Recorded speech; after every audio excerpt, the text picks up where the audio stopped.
ഒരു variety banana oats സ്മൂത്തിയാണ് ഇന്ന് ഞാൻ ഉണ്ടാക്കുന്ന സമയത്ത് ബാൽക്കണിക്ക് ഇരുന്ന് കിളി വല്ലാണ്ട് കുറുകുന്നുണ്ടായിരുന്നു കേട്ടോ. അപ്പോൾ ഇന്ന് എൻ്റെ വോയിസ് ഓവറിന് ആവശ്യമില്ല, ഇന്ന് അതുണ്ടെങ്കിൽ സംസാരിക്കട്ടെ എന്ന് വിചാരിച്ചു. ഞാൻ എല്ലാം മെൻഷൻ ചെയ്തില്ല കേട്ടോ.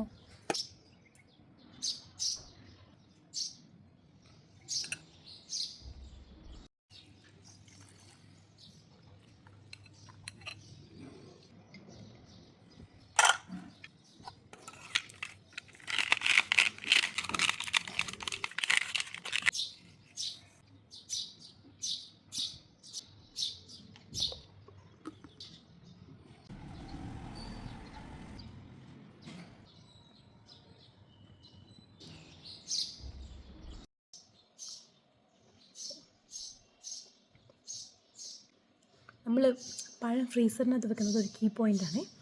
അങ്ങനെ ഉപയോഗിച്ചുകൊണ്ട് തന്നെ നല്ല തിക്കി ക്രീം ഐസ്ക്രീം പോലെ ഇരിക്കുന്നു, അടിപൊളി.